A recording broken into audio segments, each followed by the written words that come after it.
Hello, nandito tayo sa South Bus Terminal kasi pupunta tayo sa Mualbual. Ayan, update tayo sa ating biyahe. Nandito na tayo sa Barili. Welcome sa Barili. Ayan, ang ganda, may dagat, tsaka maraming puno. Kaya relax tayo sa ating biyahe kasi malayo pa ang ating pupuntahan. Ayan.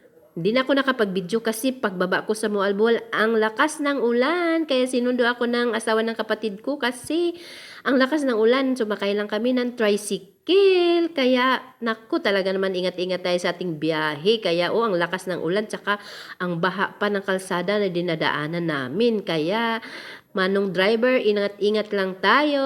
Kasi, ang lakas talaga ng ulan dito. Kaya, enjoy na lang natin ang ating biyahe kasi gala-gala na naman to. Kaya kinabukasan nandito tayo sa resort sa Bas Dako Beach Resort.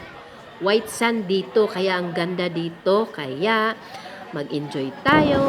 Ayan ganda ng nila no, dagat at saka yung sand nila is white talaga kaya tsaka malinis yung dagat dito.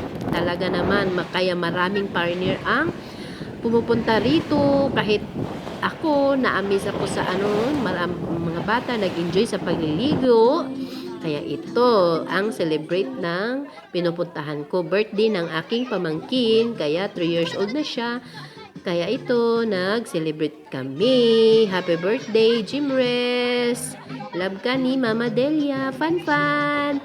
Thank you sa pag-invite. Iyan, ang laki ng lechon nila. Tsaka kainan na naman to. Talaga naman. Pag sa kakain, number 1 si Delia. Fun, fun! Kaya ito, pagkagabi, gumala kami ng mga pamangkin ko. Kami sa mga, pumunta kami sa mga yung mga bibilhan ng mga souvenir sa tabi ng dagat, may dito mga bar nandito. Kaya iyan, tingin-tingin lang kasi wala tayong budget.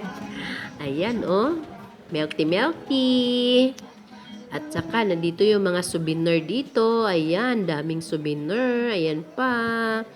Kaya hanggang tingin lang muna tayo. Ayan pa, dito pa marami talaga dito. Ito talaga ang laki ng isda Talaga naman, fresh na fresh galing pa yan sa dagat. Ayan, yung mga pamangkin ko. Ito pa, more pa ang mga souvenir. Talaga naman, daming mabibili mo pag marami kang pera. Dito makikita yung mga iba't ibang souvenir na gawa ng taga Mualbual. Ayan pa, marami talaga dito. Kaya pag pumupunta kayo rito, kailangan marami tayong dala sa ating bulsa para marami tayong mabibili.